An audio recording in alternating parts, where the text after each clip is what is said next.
चक्षुरुन्मिलितं येन तस्मै श्रीगुरवे नमः।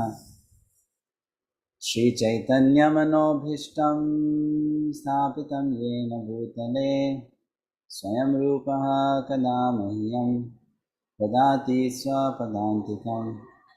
वन्देऽहं श्रीगुरो श्रीयुतापदकमलं श्रीगुरून् वैष्णवांश्च श्रीरूपं साग्रजातं सहगना रघुनाथान्वितं तं सजीवं साद्वैतं सावधूतं परिजनसहितं कृष्णचैतन्यदेवं श्रीराधाकृष्णपादान् सहगना ललिता श्रीविशाखान्वितांश्च नमो विष्णुपादाय कृष्णपृष्ठाय भूतले श्रीमते भक्तिवेदान्त स्वामिन्निति नामिने। नमस्ते सारस्वते देवे गौरवाणी प्रचारिणे निर्विशेष शून्यवादी पाश्चात्यदेशतारिणे। नमो महावदन्याय कृष्णप्रेमप्रदायते कृष्णाय कृष्णचैतन्य नामिने गौरतुषे नमः। हे कृष्णा करुणा सिंधु दीनबंधो जगत्पते गोपेशा गोपिका कांता राधा कांता नमोस्तुते। तप्तकांचन गौरांगी राधे वृंदावनेश्वरी वृषभानुसुते देवी प्रणमामि हरिप्रिये। पंचकल्पतरुभ्यश्च कृपा सिन्धुभ्यैव च पतितानां पावनेभ्यो वैष्णवेभ्यो नमो नमः। जय श्री कृष्ण चैतन्य प्रभु नित्यानंद श्री अद्वैत गदाधर शिवासादि गौर भक्तवृंद। हरे कृष्ण कृष्ण कृष्ण हरे हरे हरे राम राम राम हरे हरे। ओम नमो भगवते वासुदेवाय ओम नमो भगवते वासुदेवाय ओम नमो भगवते वासुदेवाय।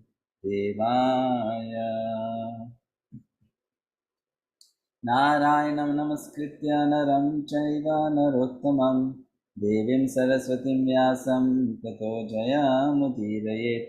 नष्टप्रायेषु अभद्रेषु नित्यं भागवत सेवया Bhagwati उत्तमश्लोके भक्तिर्भवती नैष्ठिकी। We are studying Srimad-bhagavatam, Canto 2, Chapter 7 is going to start today. The title of this chapter is Scheduled Incarnations. So in this chapter there are total 53 verses and the division is given in this manner. The first 39 verses of this chapter talk about different incarnations of God. Which kind of incarnations? They can be Leela avatars, they can be Manvantara avatars, they can be Guru avatars, they can be Hare Krishna Prabhuji. Hare Krishna. What happened? Hare Krishna. Sorry to interrupt. I just want to inform you that I'm currently hosting Bhakti Sastri class. So I may be going off, but I will watch the session on YouTube after the class. Presently, I'm hosting Bhakti Sastri class for His Holiness Kavichandra Swami. No problem. But okay, anyway. So this chapter talks about different kinds of avatars, as I said, verses 1 to 39. Talks about Leela avatar, Manvantara avatar, Guna avatar, Avesh avatars, and also different vibhutis of God, and the purpose for which they are present, that is also mentioned. So, in the previous chapter when we discussed, I went through the entire purport of each and every verse, but then that takes a lot of time and we won't be able to cover the portion in the given amount of period. So from this chapter onwards, we'll only read certain sections from the purports, and the rest you can do self-reading. If you have a doubt, you can ask. So we'll start from first verse. Brahmovacha yatro yatah shiti talodharanaaya bibhrat प्रौढ़िं तं सकलयज्ञमयीम् अनन्तः अन्तर्महार्णव उपागतम् आदिदैत्यं तं दष्ट्रा यादृम् इव वज्रधरो ददार. In the previous chapter, in the last shloka, it was mentioned that Lord Brahma is going to now speak about different Leela avatars of the Supreme Lord. So now he begins to do that, and the first avatar that he mentioned is Varaha avatar, the form of the Lord as a boar. Lord Brahma said, when the unlimitedly powerful Lord assumed the form of a boar as a pastime, just to lift the planet Earth, which was drowned in the great ocean of the universe called the Garbhodaka, the first demon, Hiranyaksha, appeared, and the Lord pierced him with his tusks. So, in the purport, it's a long purport given by Srila Prabhupada. We'll read this purport. Since the beginning of creation, the demons and the demigods, or the Vaishnavas, are always the two classes of living beings to dominate the planets of the universes. Lord Brahma is the first demigod, and Hiranyaksha is the first demon in this universe. Only under certain circumstances or conditions do the planets float as weightless balls in the air. And as soon as these conditions are disturbed, the planets may fall down in the Garbhodak ocean, which covers half the universe. The other half is the spherical dome within which the innumerable planetary systems exist.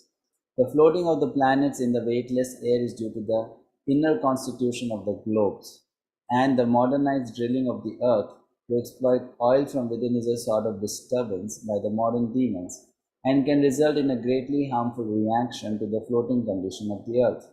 A similar disturbance was created formerly by the demons headed by Hiranyaksha, the great exploiter of the gold rush, and the earth was detached from its weightless condition and fell down into the Garbhodak ocean.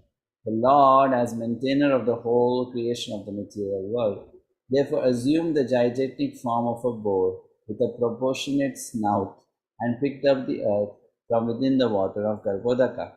Sri Jayadev Goswami, the great Vaishnava poet, sang as follows: Vasati dashana shikhare dharani tavalagna shashini kalanka kaleva nimagna keshavadrita shukararupa jaya jagadisha hare.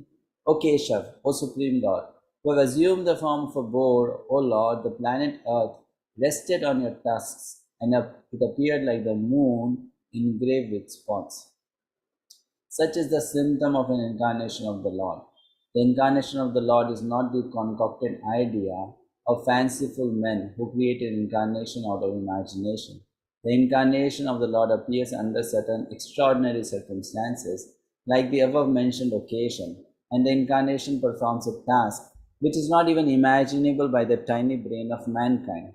The modern creators of the many cheap incarnations may take note of the factual incarnation of God as the gigantic boar with a suitable snout to carry the planet Earth.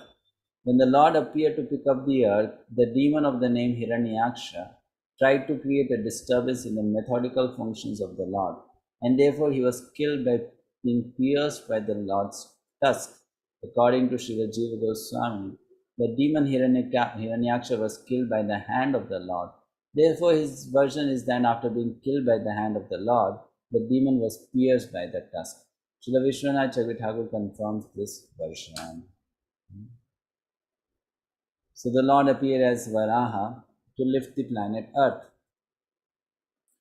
Elsewhere, Srila Prabhupada mentions, because the boar is the animal which lives in a dirty place and sometimes picks things from dirty places. Because earth had fallen into Garbhodak ocean, which was quite a dirty place, the Lord took a form suitable for that particular pastime. So he took the form of a boar, which is an eternal form of the Lord, and he lifted the planet Earth on his tusk. We can only imagine, Earth is so huge, and if this huge Earth has to fit in the tusk of a boar, what should be the size of that boar? Right? I mean, it's just unimaginable how huge would be that boar. Huh?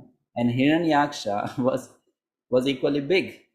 And they two were having a fight, a mace fight, which is not mentioned here. It will come in different section actually. In chapter 3 it will come. Sorry, Canto 3 it will come in detail. Now here only a glimpse of that pastime is given. So in the form of the boar, the Lord lifted the earth, the Lord pierced the first demon Hiranyaksha with his tusk, and the Lord is the form of all sacrifices. Going to the next one. My throat is not so good, so devotees would have to volunteer to read. I won't be able to read at length and the complete text. Next text. Jato ruchir ajanayat suyaman suyagya akuti sunur amaran atha dakshinayanam lokatrayasya mahatim aharat yat artim swayam bhuvena manuna harir itya Hari Ityanuktaha. The Prajapati first begot Suyagya in the womb of his wife Akuti, and then Suyagya begot demigods, headed by Suyama in the womb of his wife Dakshina. Suyagya as the Indradev diminished very great miseries in the three planetary systems, upper, lower, intermediate. And because he so diminished the miseries of the universe, he was later called Hari by the great father of mankind, namely Swayambhu Manu. Someone can please read.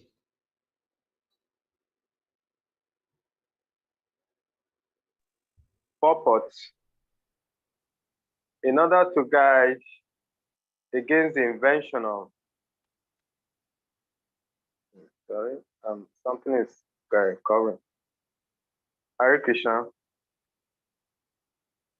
Okay, I'm ready now. In order to guide against the inventions of unauthorized incarnations of God by the fanciful, less intelligent person, the name of the father of the bona fide incarnation is also mentioned in the unauthorized revealed scriptures.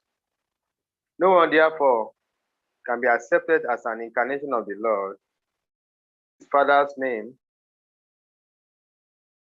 as well as the name of the village or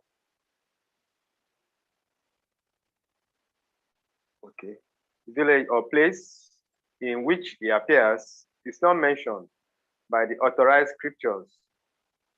In the Bhagavata Puran, the name of the Kalki incarnation, which is to take place in almost 400,000 years, is mentioned along with the name of his father and the name of the village in which he will appear. A sane man, therefore, does not accept any cheap edition of an incarnation without reference to the authorized scriptures. That's text 2. Okay, text 3. Yagye chakardam grihedvi chate bhutayam strivi samam navabhir atmagatim sumatre पूचेययात्म समलं गुणसंगपंकम् अस्मिन् विधूय कपिलस्य गतिं प्रपेदे. The Lord then appeared as the Kapilam incarnation, being the son of the Prajapati Brahmana Kardama and his wife Devahuti, along with 9 other women sisters.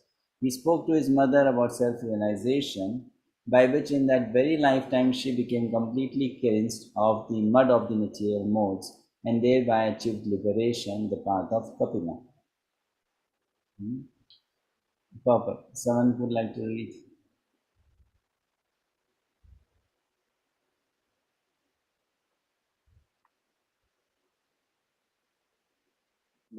the instructions of Lord Kapila to his mother Devahuti are fully described in the third canto, chapters 25 to 32 of the Srimad-bhagavatam. And anyone who follows the instructions can achieve the same liberation obtained by Devahuti. The Lord spoke Bhagavad Gita, and thereby Arjuna achieved self-realization. And even today, anyone who follows the path of Arjuna can also attain the same benefit as Sri Arjuna. The scriptures, okay. The scriptures are meant for this purpose. Foolish, unintelligent persons make their own interpretations by imagination and thus mislead their followers, causing them to remain in the dungeon of material existence. However, simply by following the instructions imparted by Lord Krishna or Lord Kapila, one can obtain the highest benefits even today. The word Atma Gatim is significant in the sense of perfect knowledge of the scripture. One should not be satisfied simply by knowing the qualitative equality of the Lord and the living being. One should know the Lord as much as can be known by our limited knowledge. It is impossible for the Lord to be known perfectly as he is, even by such liberated persons as Shiva or Brahma. So, what to speak of other demigods in this world? Still, by following the principles of the great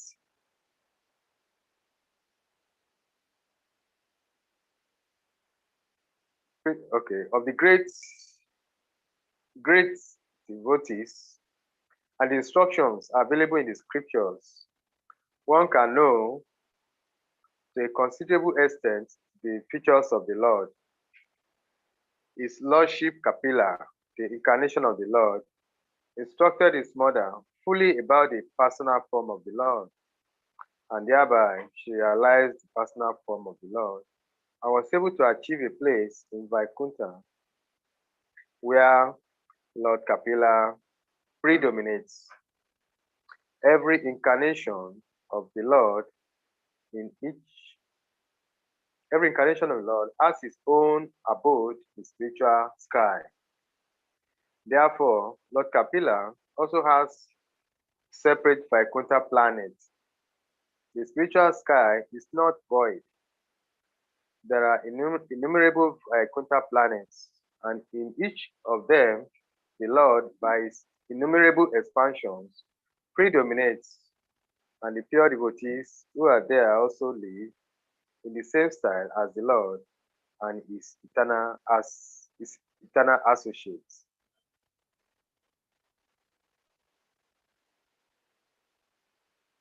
When the Lord descends personally or by his personal plenary expansions, such incarnations are called Amsa, Kala, Guna, Yoga, and Manvanta incarnations. And when the Lord's associate descends by the order of the Lord, such incarnations are called Saktya Vesha incarnations. But in all cases, all the incarnations are supported by the invulnerable statements by the authorized scriptures and not by any imagination of some self-interested propagandists such as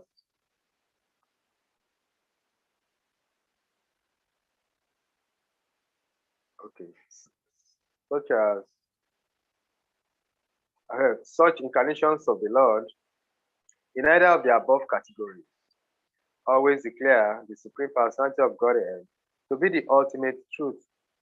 The impersonal conception of the Supreme Truth is just a process of negation of the form of the Lord from the mundane conception of the Supreme Truth. The living entities, by their very constitution, are spiritually as good as the Lord. And the only difference between them is that the Lord is always supreme and pure, without contamination by the modes of material nature, whereas the living entities are apt to be contaminated by association with the material modes of goodness, passion, and ignorance.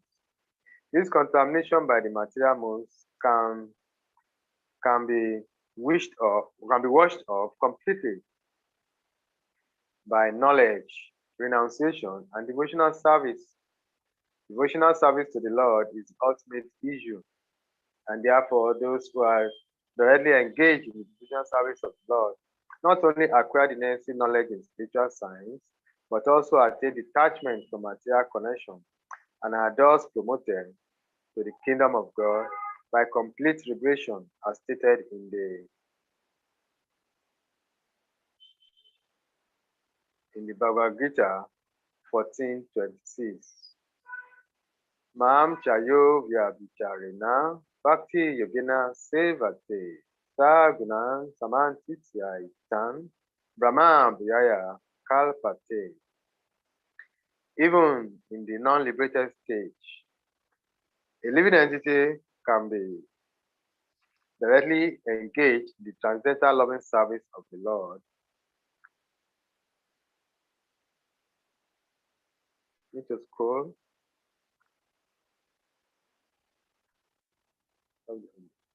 Of the personality of Godhead, Lord Krishna, or his plenary expansions like Rama and Narasimha. Thus, with the proportionate improvement of such transcendental devotional service, the devotee makes definite progress towards Brahma Gatim or Atma Gatim and ultimately attains Kapilasya Gatim, the abode of the Lord without difficulty.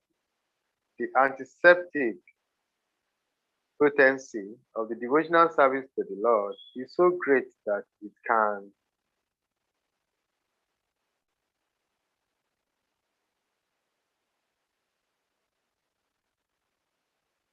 neutralize the material infection even in the present life of a devotee. A devotee does not need to wait for his next birth for complete liberation. Hare Krishna.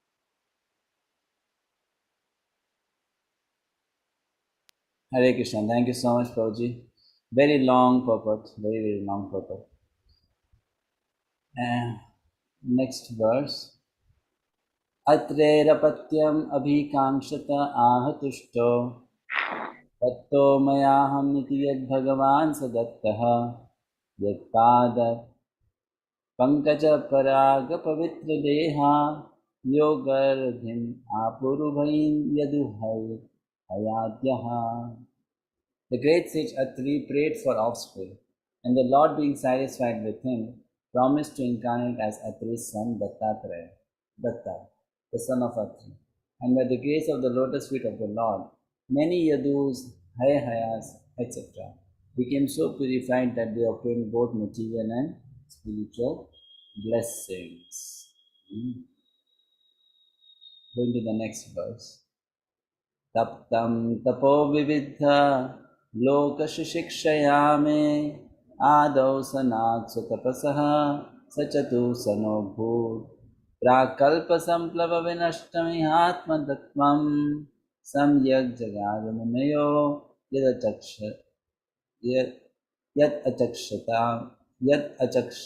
achakshatatman. To create different planetary systems, I had to undergo austerities and penance.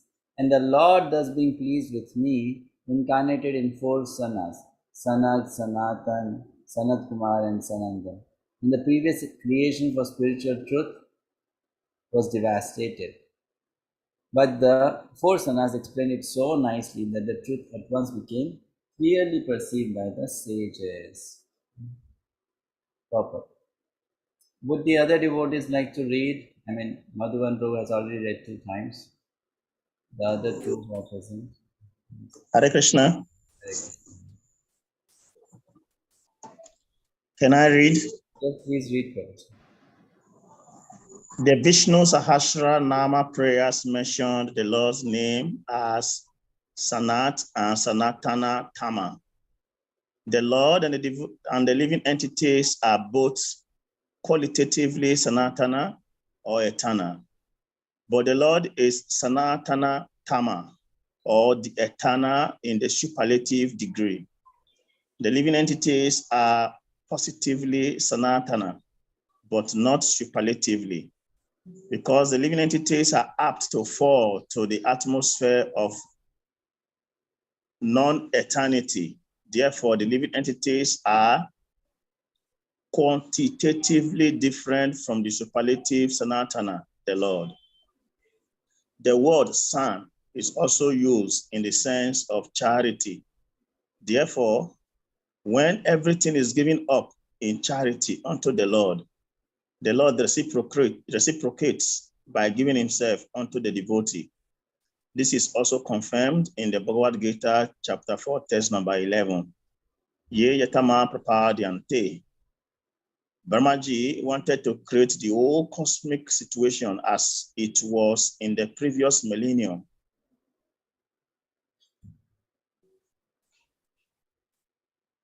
And yes.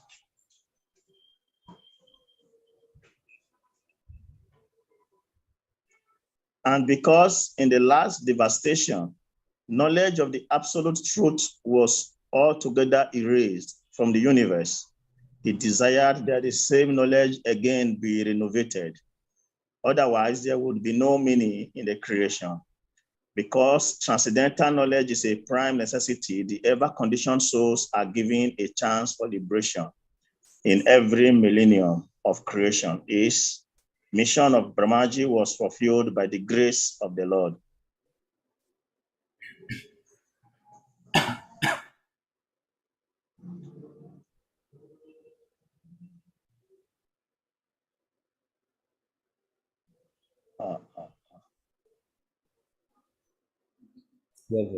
This mission of Brahmaji was fulfilled by the grace of the Lord. When the four sanas, namely Sanaka, Sanat Kumar, Sanadana, and Sanatana, appeared as his four sons, these four sons were incarnations of the knowledge of the Supreme Lord. And as such, they explained transcendental knowledge so explicitly that all the sages could at once assimilate this knowledge without the least difficulty. By following in the footsteps of the four Kumaras, one can at once see the Supreme Personality of Godhead within himself, within oneself. Okay, thank you. Next. Hare Krishna, please. Prabhuji. Yes, Prabhu. I have a very, very humble suggestion. Yes, Prabhu. I can see that your health is not looking very okay. That's okay. You are forcing yourself to serve yours, but I'm thinking you need some rest, Prabhu.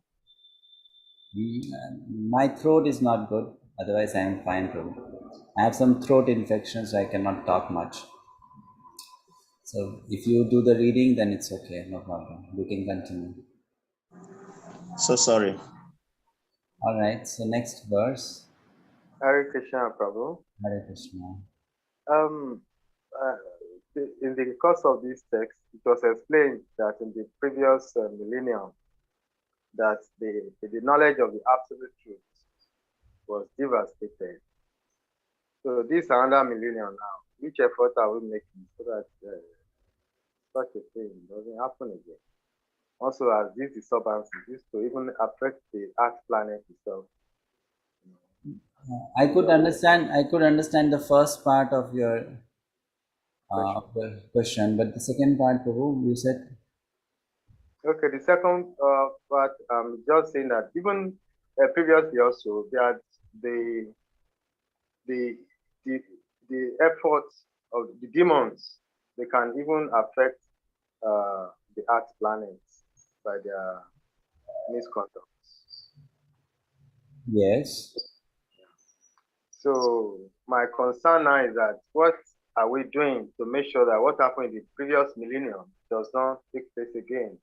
Even though Krishna has made the effort by incarnating all these Kumaras and so on, the 4 Kumaras and so on. So I'm just saying, because you can see that a lot of things is happening on the planet now. In this Africa now, or in our place, the weather is very cold, whereas in the Europe it's very, very hot, you know. So it's like something is affecting, you know. Since we have the knowledge, we effort, how do we educate the people to engage in proper conduct, especially killing of cow, you know, it has a very devastating effect. You know, so that's just my concern. Okay. A genuine concern, because you are a devotee, so you can have such concerns. Well, as far as the nature of the material world is concerned, such things will keep on happening. We cannot stop them from happening. The demons will always exist, and they will always create disturbance in material world. So even if Krishna comes, or Krishna's incarnations come, or Krishna sends his pure devotees, there will be always a loss of spiritual knowledge. People will forget spiritual knowledge. People will engage in sinful activities, and people will not follow the code of conduct given by God. That will always happen. We cannot change that. I mean, material world is made for that. If that thing does not happen in material world, where will all these people go and live? This is the place where they're supposed to live. So the idea given by the acharyas is that while you stay in the material world, you don't create disturbance in the material world. But don't try to stay here permanently. You get out of the material world. Isn't it? That's what the acharyas say. Now, if there's a problem, there are 2 ways of solving the problem. One thing is that you solve the problem. Other thing is that you eject yourself out of the problem. Okay. So material world is a place which has a particular nature. We cannot change that nature. So the solution given by the acharyas is that you eject yourself out of the material nature. That is the solution that the acharyas give. Because we cannot make this place perfect. It's not designed for that purpose. This place is designed for this purpose only, that people come here, they become frustrated, and then they want to go back home, back to Gandhi. So it has to have these kind of experiences. If everything will be nice in material world, why would anyone want to go back home, back to Gandhi?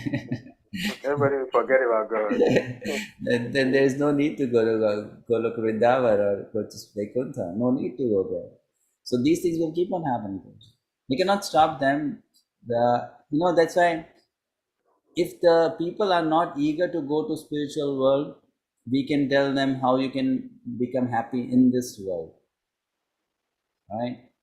Yeah. So that's why their instructions, if you stop this sinful activity, this problem will not come. If you stop that sinful activity, this problem will not come, that problem will not come.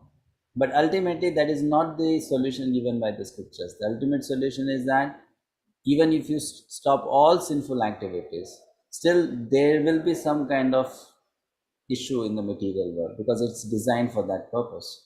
So ultimately, you try to get out of the material creation. That's the ultimate solution. Right? Thank you very much. Thank you. Hare Krishna. Next verse. In the next verse, the Lord Brahma talks about Nar Narayan incarnation of the Supreme Lord. Dharmasya daksha duhitari ajanishta murtyam Narayano nara iti satapah prabhavaha Drishtvatmano bhagavato Niyamavalopam devyastvanangapritana ghatitum nashekuhu. To exhibit his personal way of austerity and penance, he appeared in twin forms as Narayan and Nar in the womb of Murti, the wife of Dharma and the daughter of Daksha. Celestial beauties, the companions of Cupid, went to try to break his vows, but they were unsuccessful. For they saw that many beauties like them were emanating from him, the personality of Godhead. Now this is very interesting. Nara Rishis, they are performing austerity and meditating, and the demigods, they send apsaras to distract them. But when the apsaras come to distract these personalities, they see much more beautiful apsaras are coming out of the body of this personality. So they get bewildered. If this person can create such beautiful apsaras, how will that this person get attracted to us? You know, he can enjoy these apsaras only. Why would he get attracted to us?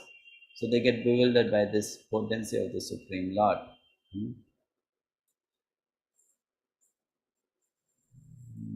Okay, next verse. Kamam dahanti kritino nanu rosha drishtya rosham dahantamutatena dahantyasayam soyam yadantaralam pravishan vibheti kamam kamah katham nupunarasya manah shrayeta. Great stalwarts like Lord Shiva can, by their wrathful glances, overcome lust and vanquish him. Yet they could not be free from the overwhelming effects of their own wrath. Such wrath can never enter into the heart of Him, the Lord, who is above all this. So how can lust take shelter in his mind? So here this is a continuation of the previous verse. In the previous verse, it was mentioned that Lord Narayan, they did not become attracted towards the beauty of the damsels of heaven. And in this verse, it is said that Lord Shiva also doesn't get attracted by the beauty of damsels of heaven, but he gets angry.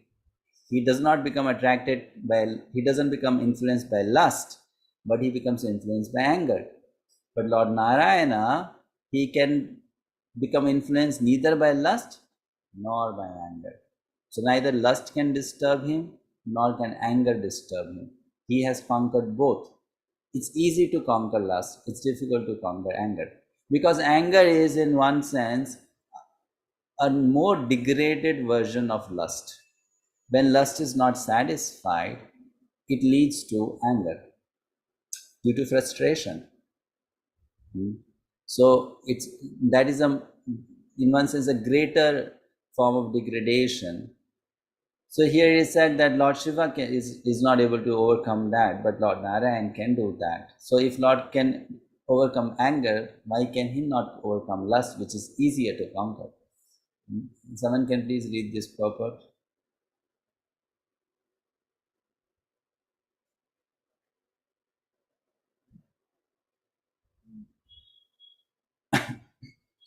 Tamal Krishna Prabhu, would you like to read? You have to unmute yourself. Hare Krishna. Yes. When Lord Shiva was eager, when Lord Shiva was engaged in severe austerity, meditation, topics, and demigods of love, through his arrows of sex desire, Lord Shiva, thou being angry at him, glanced at Gopis in the great wrath, and at once the body of Gopis was annihilated. Although Lord Shiva was so powerful, he was unable to get free from the effect of such wrath. In the behavior of Lord Vishnu, there is no incidence of such wrath at any time. On the contrary, the Brigumuni tested the tolerance of the Lord by proportionally lacking his chest. But instead of being angry of Brigumanu, the Lord begged his pardon, saying that Brigumanu leg might have been badly hurt because his chest is too hard. The Lord has the sign of the root, the foot of Brigu Pada as the mark of tolerance. The Lord, therefore, is never affected by any kind of wrath. So how can there be any place for lust, which is less strong than wrath? When lust or desire is not fulfilled, there is the appearance of wrath. But in the absence of wrath, how can there be any place for lust? The Lord is known as after comer, or one who can fulfill his desire by himself. He does not require anyone's help to satisfy his desire. The Lord is unlimited, and therefore his desires are also unlimited. All living entities by the Lord are limited in every respect. How then can the limited satisfy the desire of the unlimited? The conclusion is that the absolute personality of Godhead has neither lust nor anger. And even if there is something assured of lust and anger by the absolute, it should be considered an absolute benediction. Hare Krishna. Hare Krishna. Next verse. Viddha sapat nyudita patribhirantiragyo balopi sanupagatas-tapasevanani tasmada dhruvagatim grinate prasanno divyastuvanti munayo yatuparyadhastan.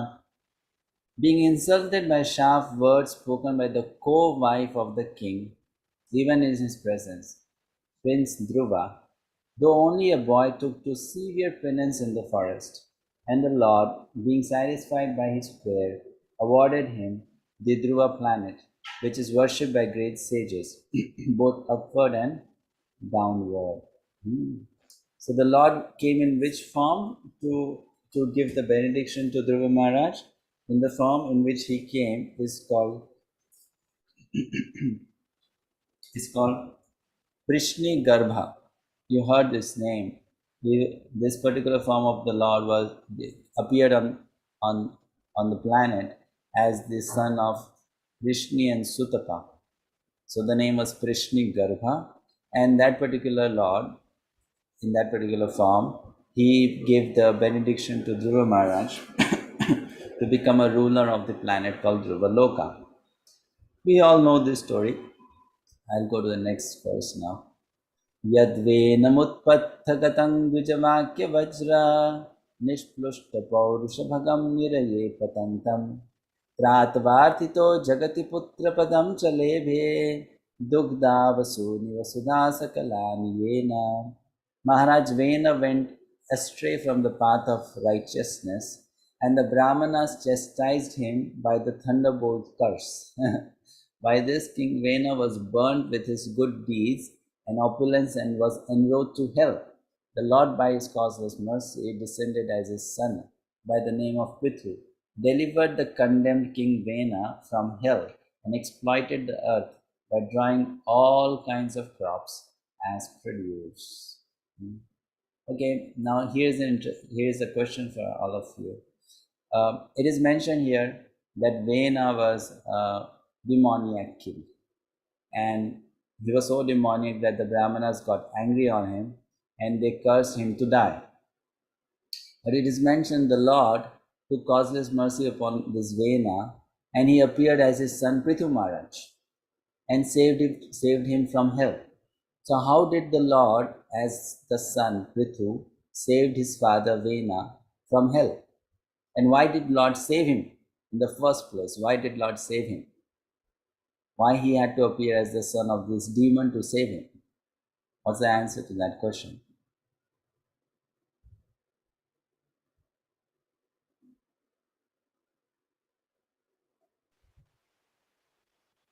Hare Krishna, Prabhu. Yes. I think King Vina, because of his lineage, even though he was like a defiant, but because of the good that his fathers have done previously. So Krishna might be obliged. Yeah, correct. So Vena comes in the same lineage as Prahlad Maharaj, no? Correct.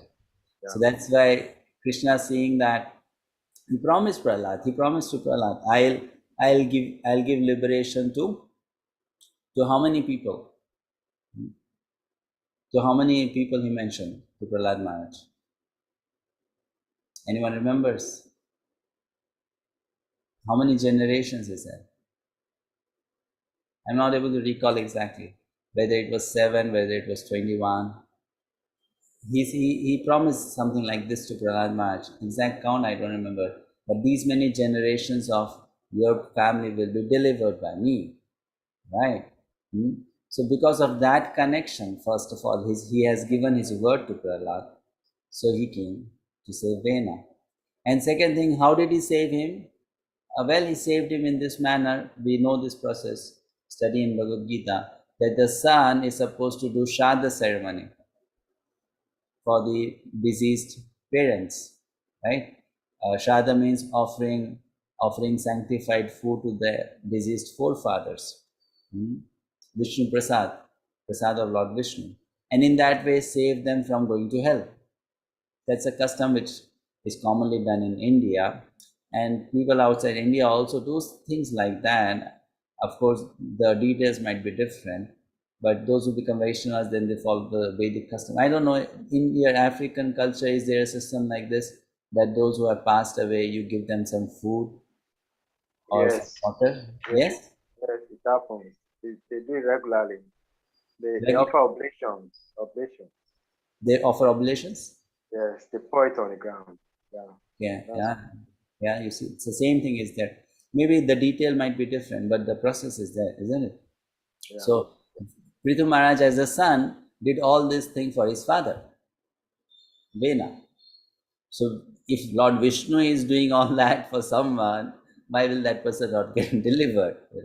That person will naturally get delivered. So he did that for Vena. This is something very nice actually. When we read Srimad-bhagavatam and we come across such passages, we get a lot of hope that though Vena has got no connection to Krishna consciousness, just because he had that indirect connection by being in that lineage, just by being in the family, Krishna is so kind. Krishna is so kind upon him, right? That Krishna is helping that person. So a lesson that we can learn is sometimes, however hard we may try, our parents don't become devotees. Or however hard we may try, our children may not become devotees. Or however hard we may try, people who are close to us, they may not become devotees. But if we become pure devotees of Krishna, then all those people are going to have a very bright future because of their connection to us.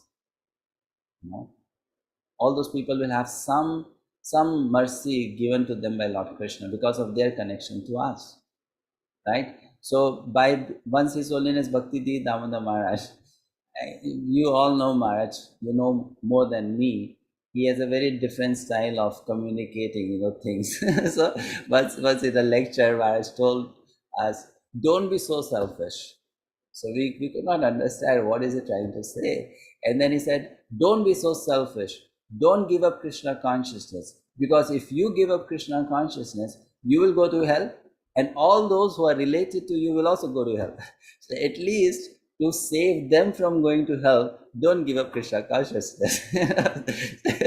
So because if you practice Krishna consciousness, they will also not go to hell. They will be saved by Krishna. Krishna will think, okay, this person is that devotee's mother, that devotee's father, that devotee's brother, that devotee's wife, that devotee's children. So Maharaj made a very brilliant point. He said that to be a devotee is a great service to one's own family, right? It's a great service to the community. People may not understand this, but it is a great service to humanity to just be a devotee. If one is a devotee, then all the people related directly, indirectly get the benefit. They will get the benefit. Now, just consider this. Let's say we are studying our Srimad-bhagavatam and we are reading Srimad-bhagavatam. All of you and myself also, we went to a school and we learned how to read English from our English teacher. Because that English teacher taught us how to read, now we are using that ability to read Srimad-bhagavatam, isn't it? So this is an indirect connection, but Krishna even considers those connections. Krishna even considers those connections. So that teacher will get the benefit, some benefit, because that person taught me English and I'm studying Srimad-bhagavatam, I know English. That is the reason it is said that Krishna consciousness is all auspicious for everyone. For everyone, even if they don't know about it. It is going to give them some benefit. Indirect benefit, agyat sukhavati, but some benefit they will get. So here we see that it happens in the case of Vena, and the Lord comes to save him. Next verse, read the next verse, text 10. Nabherasavarishavasa sudevi sunur yo vai chachara samadrikjala yogacharya yat paramahamsyam rishayah padamamananti swastha prashanta karanaha parimukta sangaha. The Lord appeared as the son of Sudevi, the wife of King Nabhi, and was known as Rishabhadeva. He performed materialistic yoga to equibalance the mind. This stage is also accepted as the highest perfectional situation of liberation, where one is situated in oneself and is completely satisfied. So this talks about Rishabdev. Prabhupada, okay, we can read this purport. Someone would like to read this purport?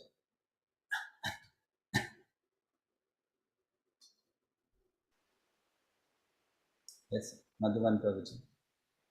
Out of many types of mystic performances of self-realization, the process of Jagad Yoga, Jada Yoga, is also one accepted by authorities. This Jada Yoga involves practicing becoming like a dumb stone and not being affected by material reactions.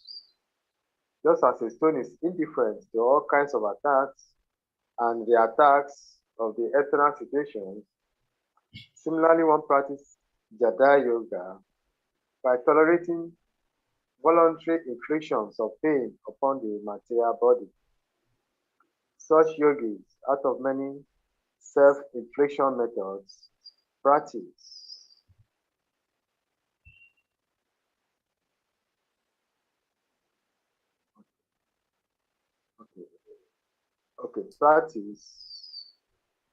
practice plucking out the hairs on their heads without shaving and without any instrumental help. But the real purpose of such Jada Yoga practice is to get free from all material affection and be completely situated in the self. At the last stage of his life, Emperor Rasabhadev wandered like a dumb madman, unaffected by all kinds of bodily mistreatments, seeing him like a madman, wandering naked with long hair and a long beard. Less intelligent children and men in the streets used to spit on him and urinate on his body. He used to lie in his own stool and never move. But the stool of his body was fragrant like the smell of fragrant flowers. And a simple person who recognized him as a Paramahamsa, one of the highest states of human perfection. One who is not, I couldn't say that one, to make his stool fragrant, should not, however, one who is not able to make his stool fragrant, should not, however, imitate Emperor Risabhadev. The practice of Jada Yoga was possible for the Risabhadev and others on the same level of perfection For such an uncommon practice is impossible for an ordinary man.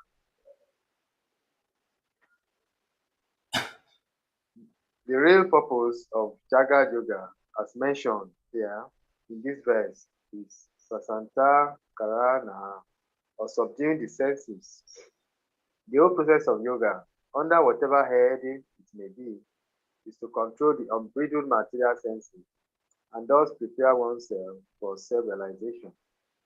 In this age specifically, this Jada Yoga cannot be of any practical value, but on the other hand, the practice of Bhakti Yoga is feasible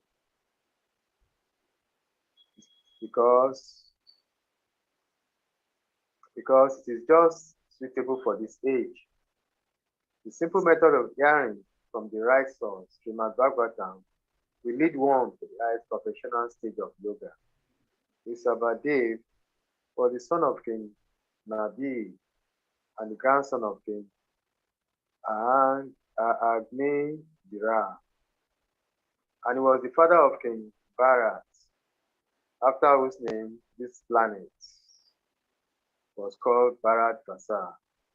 Vrishabhadev's mother was also known as Meru Devi, although her name is mentioned here as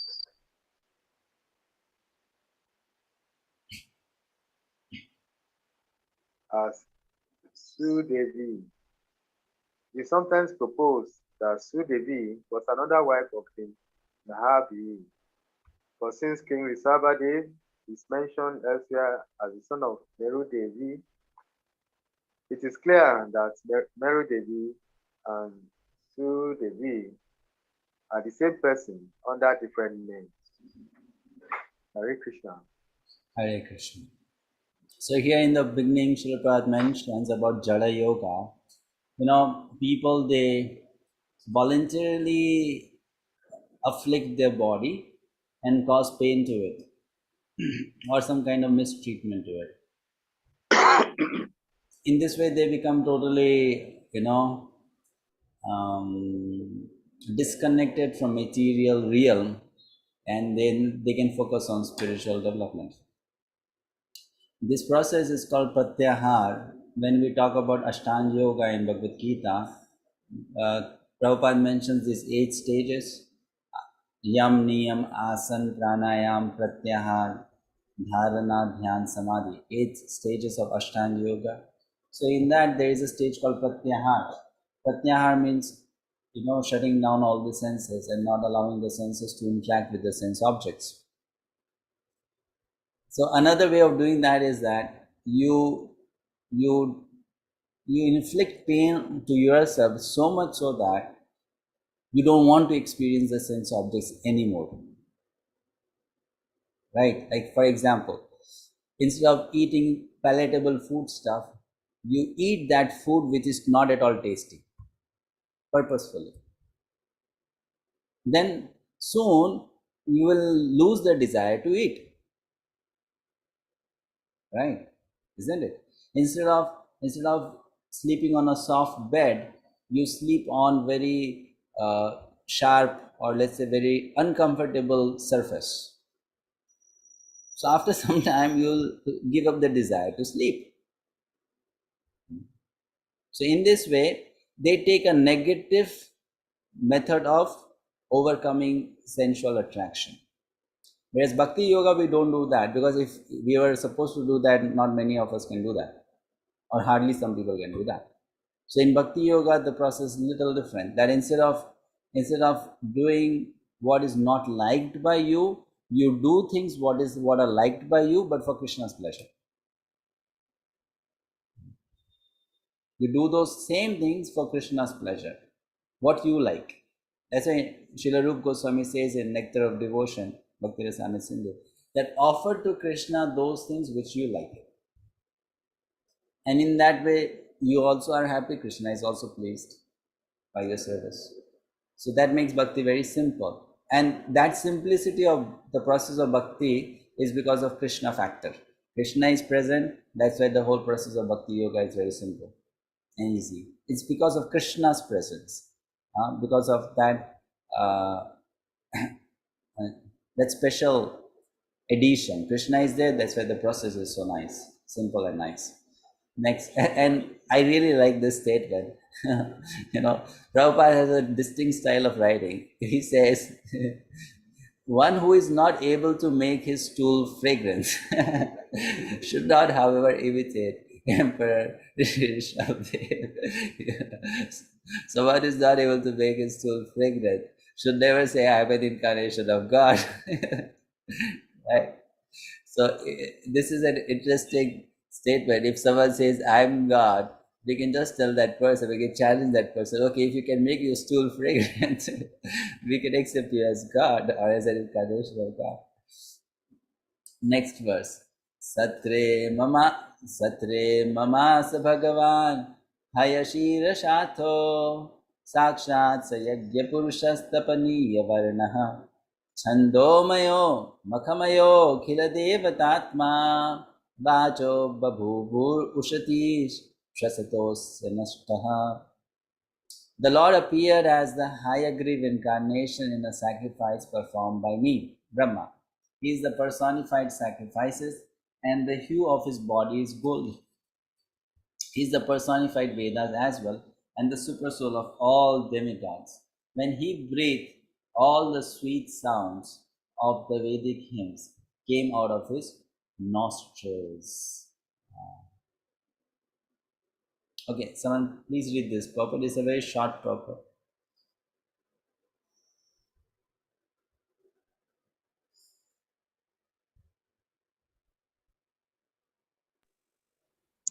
Hare Krishna. Hare The Vedic hymns are generally meant for sacrifices performed by fructive workers who also want to satisfy the demigods to achieve their fructive results. But the Lord is a personified sacrifices and personified Vedic hymns. Therefore, one who is directly a devotee of the Lord is a person who has automatically both served the purpose of sacrifice and pleased the demigods. The devotee of the Lord are not may not perform any sacrifice or may not please the demigods as per Vedic injunctions. And still, the demigods are on a higher level than the fructive workers or the worshippers of different demigods. Yes. Next verse. Matsyo yuganta samaye manunopalabdhah Shoni-mayo nikhila-jiva nikaya-ketah Vishrangsitang urubhaye salile mukhan-me Adaya tatra vijaharaha veda-margan. At the end of the millennium, the would-be Vaivasvat Manu of the name Satyavrata would see that the Lord in the fish incarnation is the shelter of all kinds of living entities, up to those in the earthly planets. Because of my fear of the vast water at the end of the millennium, the Vedas came out of my mouth, and the Lord enjoys those vast waters and protects the Vedas. Okay, next verse.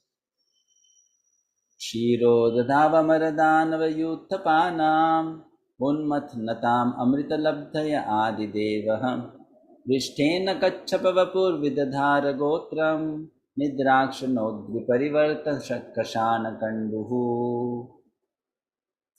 The primeval Lord then assumed the tortoise incarnation in order to serve as a resting place for the Mandara mountain, which was acting as a churning Lord.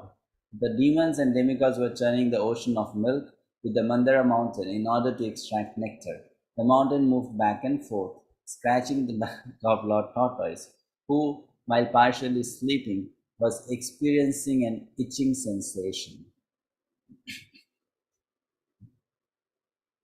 This is very interesting. Okay, purport. Someone can please read this purport.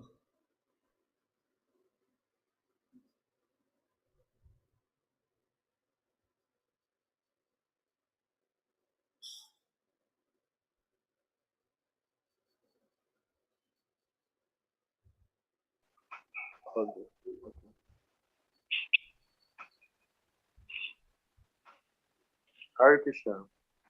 Hare Krishna. Although it is not in our experience, there is a milk ocean within this universe. Even the modern scientists accept that there are hundreds and hundreds of thousands of planets hovering over our Earth, and each of them has different kinds of climatic conditions. Srimad-bhagavatam gives much information which may not tally with our present experience, but as far as Indian sages are concerned, knowledge is received from the very literature and the authorities without any hesitation that we should look through the pages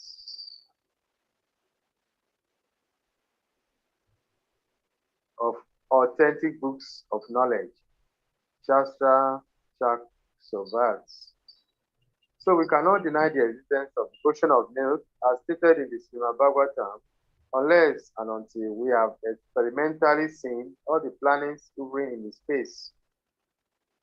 Since such an experiment is not possible, naturally, we have to accept the statement of the Srimad-bhagavatam as it is because it is so accepted by spiritual leaders like Sridhar Swami, Jiva. Sridhar Swami. Yeah. Okay. Like Jiva Goswami, Visvanatha Chakravarti, and others. The Vedic process is to follow in the footsteps of great authorities, and this is the only process for knowing that which is beyond our imagination. The primeval Lord, being all-powerful, can do whatever he likes, and therefore is assuming the incarnation of a tortoise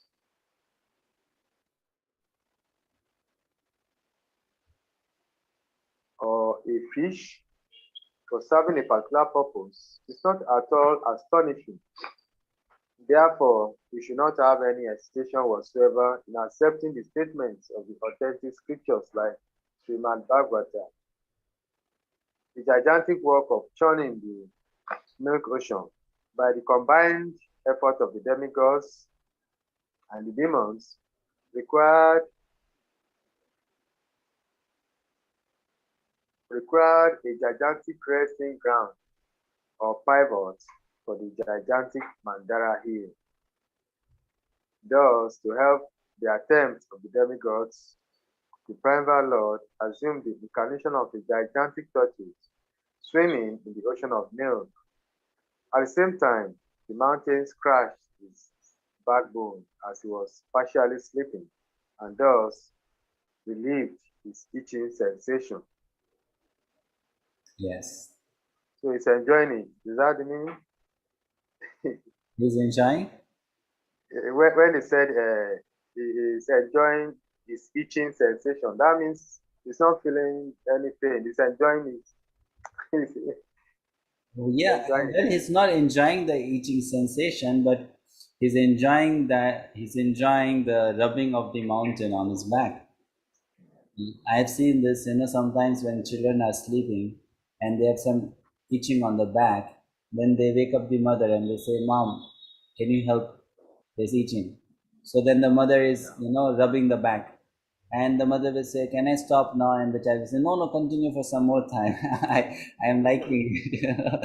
Continue for some more time." So like that, the Lord is having itching sensation, and the mountain is being rubbed on his back, so he's liking it. He's enjoying it. It's not causing any pain, of course. He has a huge body. Next verse.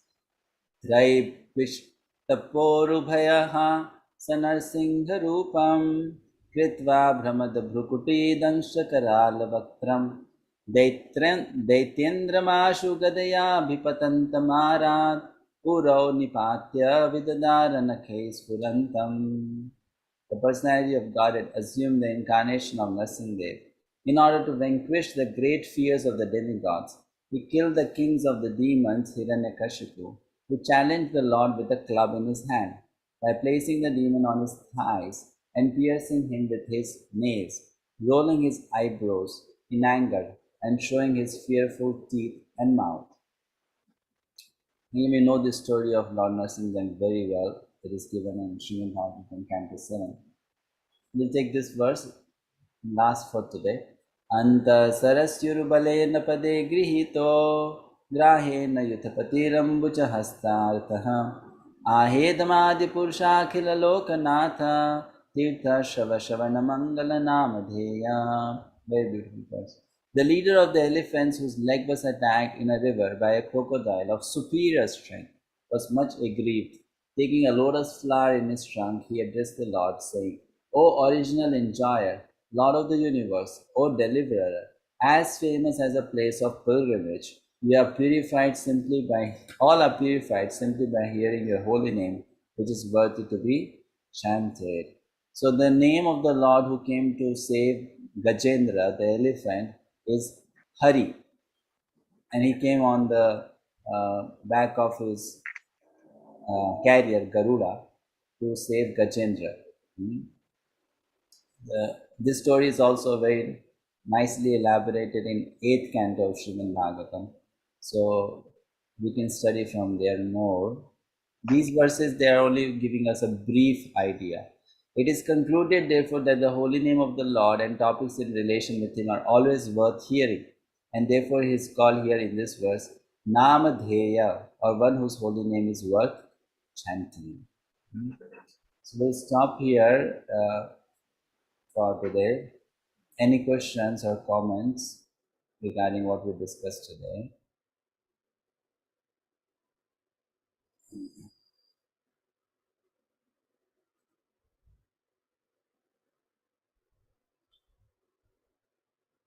No? Shall we end? Tamal Krishna Prabhuji, you wanted to say something?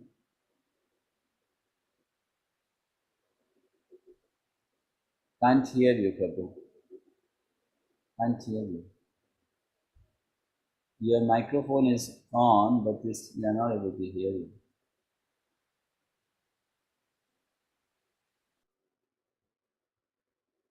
There's something wrong, I think. Cannot hear you. Okay. Maybe you can put it in the chat box if you like. Alright. Alright, so we'll stop here. Thank you so much. See you next week.